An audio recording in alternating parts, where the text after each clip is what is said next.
Hari ini 9 Agustus 2024 kita balik lagi dengan pembahasan XAUUSD ya. Teman-teman bisa perhatikan kalau misalnya kita ngeliat di XAUUSD ini dia nge-retest which is the highest zone-nya. Ini kalau misalnya kita ngomongin basically downtrend, maka dia saat ini ada potensial ngedrop. Ya kalau misalnya kita ngomongin downtrend ya, ini ada potensial ngedrop kecuali dia berhasil breakout on that level. Dia break this one untuk continue going up. Itu bisa. Tapi ini adalah area yang cukup kritikal, itu di 2430-an nanti ya. Jadi teman-teman bisa perhatikan, kalau seandainya ini memang beneran tertahan ya, maka gold ini bisa kembali mengalami penurunan yang lumayan signifikan.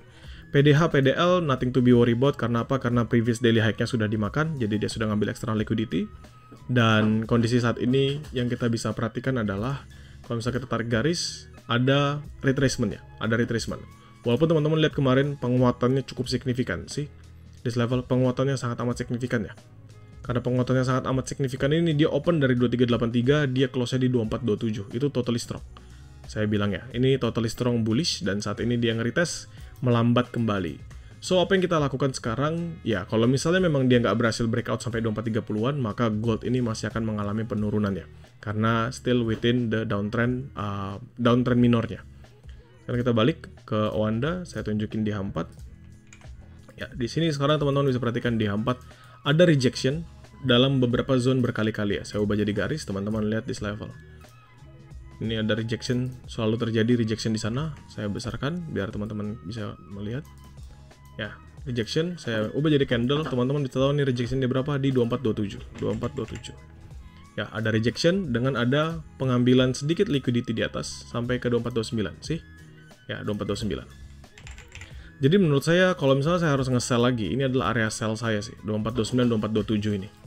Ini menjadi area sell saya yang high risk. Sedangkan kalau misalnya kita ngomongin, oke, high risk-nya sudah ketemu. Kalau misalnya medium risk-nya di mana? Ini saya hapus-hapus dulu biar nggak pusing. Nah, jadi kita nggak perlu ngeliat-ngeliat yang di belakang. Oke ya. Jadi ini kalau kita ngomongin basically secara time frame minornya. Sedangkan untuk base-nya di mana? Sama ya teman-teman, seperti yang saya sampaikan kemarin.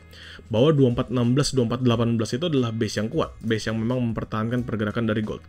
Jadi base 2416, 2418 ini tinggal kita adjust saja atas dan bawahnya. Misalnya di sini teman-teman lihat dia drop, lalu dia lanjut lagi mengalami penguatan di H4-nya. Jadi 2416, 2418 ini adalah area buy saya. Simple. Jadi 2429, 2427, 2416, 2418 ini atas dan bawah buy saya yang high risk-nya 2416, 2418, sell saya yang high risk-nya adalah 2429, 2427. So, saya turunkan ke H1. Sekarang di H1 teman-teman udah ngeliat yang lebih signifikan lagi ya. Ini saya hapus, saya tunjukkan dalam garis. This is the highest level yang pernah disentuh sebelum dia drop lumayan signifikan. Ini ada di berapa? 2452.5. Saya buletin aja ya, 2453. Oke, 2453. Saya buletin jadi 2453. Itu pertama. Yang kedua di mana? This one. Teman-teman bisa lihat this level berapa? 2431. Ya. 2431. 2431 saya tarik sampai ujung sini biar teman-teman bisa perhatikan 2431 dengan base-nya sama ya, teman-teman lihat ya. Base-nya di sini ketahan 2418, di sini 2413, di sini 2408. Banyak banget base-base yang kebentuk di bawahnya. Sekarang saya ubah menjadi candlestick kembali. Sih, ini adalah pembentukannya drop signifikan. Di sini ada liquidity grab atasnya jauh lebih tinggi ya. Teman-teman bisa perhatikan ini ngambil liquidity grab tinggi lalu drop lagi ke tengahnya tapi selalu ketahan di bawah sini dan di level highest-nya sampai 2434.5. Jadi ini adalah 2434 kalau misalnya saya ngomongin 2434.414. Jadi 2434. Nah, sekarang kita ketemu beberapa key level di atasnya ya. Ya, beberapa key level di atasnya. Artinya apa? Artinya kalau misalnya kita ngelihat sekarang banyak banget area sell di atas pembentukan yang kita ngelihat gold saat ini. 2427, 2429, 2431 sampai 2434. Selama dia nggak berhasil breakout kesemuaan ini, maka gold masih akan tetap mengalami retracement. Ini sama untuk penjelasan saya ketika tadi di daily ya, di level di sini.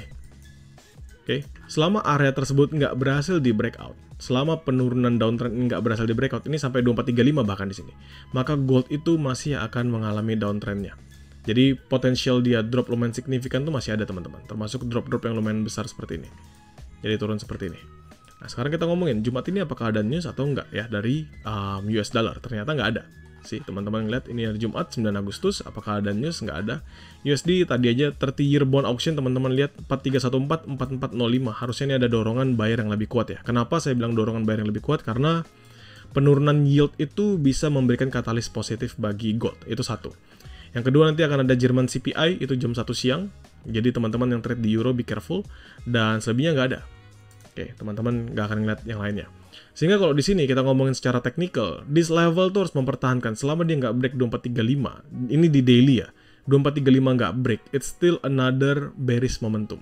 Dan ingat ya teman-teman, break itu harus break habis. Kenapa? Karena teman-teman lihat di sini, ya teman-teman lihat 1, 2, 3, 4, 5. Teman-teman lihat 5 kali dia ngehit lebih tinggi, tapi dia always close below that. Ya, 5 kali ngehit lebih tinggi, tapi dia selalu close di bawah dari tarikan garis. Artinya apa? Ada potensial nggak dia volatile? Ada. Ada potensial dia volatile, dia tinggi dulu, lalu nanti dia mengalami penurunan. Jadi kalau misalnya kalian mau ngomongin secara trendline besar di daily, pastikan close sampai nanti malam. Sedangkan kalau misalnya kita ngomongin di H4, kita ngomongin di H1, teman-teman bisa berpatokan dengan trading yang sama seperti kita jalankan tadi. So, balik lagi saya kepada Owanda. Sekarang saya ngomongin di H1. Sudah, kita ketemu ya berarti ya. Sell position dan buying positionnya. Jadi sellnya banyak teman-teman. Ya, sell ini banyak banget posisi sell yang bisa kita manfaatkan. Dengan buy 2416, di mana buy medium risk-nya. Buy medium risk-nya sebenarnya sangat amat jauh. Kalau saya boleh berbagi, buy medium risk-nya saya tuh sangat amat jauh untuk kondisi saat ini. Kenapa? Karena pasar bergerak tidak karuan, tapi buy position saya untuk medium risk itu sebenarnya sama seperti buy position saya ketika semalam saya share ke kalian setup overtrade ya, yaitu di 2393, 2396, jauh di bawahnya. Jadi ketika dia drop balik ke sana, itu adalah buy medium risk-nya saya.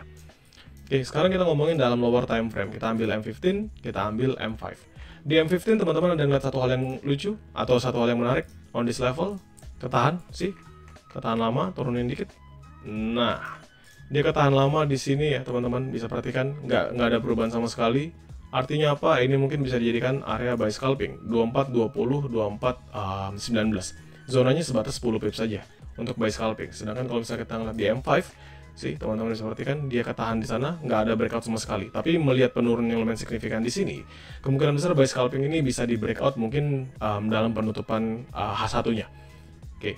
Tapi tetap ada potensial teman-teman bisa manfaatkan sebagai area buy scalping. Sedangkan sell scalping di mana? Menurut saya nggak perlu sell scalping sih. Kenapa nggak perlu? Karena zone sell tuh lebih besar di atas 2427, 2429, 2431, 2434. Jadi nggak perlu scalping karena momentum sell-nya dengan kondisi key level di atasnya jauh lebih banyak. Begitu ya. Jadi kalau misalnya saya bisa konklusikan, area sell saya akan ada dari 2427 sampai 2434, sangat amat lebar. Ya, sangat amat lebar area sell saya.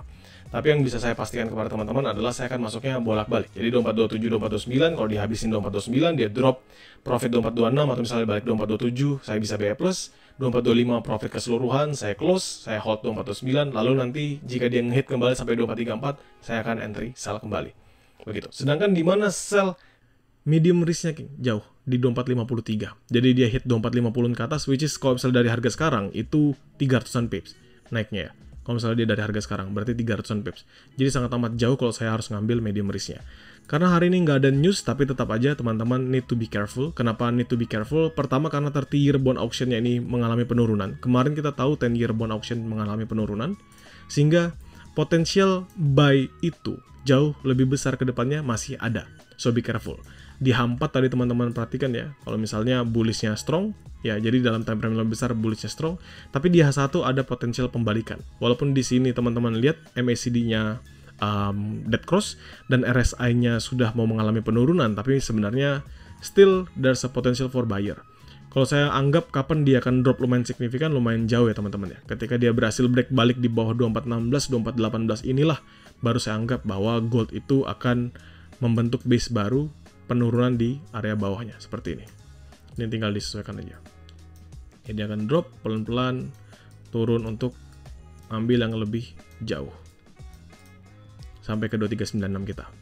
Oke, untuk sekarang bias saya still di time frame minornya saya akan anggap sebagai bearish karena ada dorongan bearish. Tapi kalau misalnya ngomongin H4, ngomongin beberapa news kemarin yang sudah rilis, bullish itu masih akan terjadi. Apakah hari ini akan break sampai di atas 2434 dia break, 2435 break, we never know. Tapi seandainya itu terjadi, maka gold akan ngehit sampai ke 2440, 2450.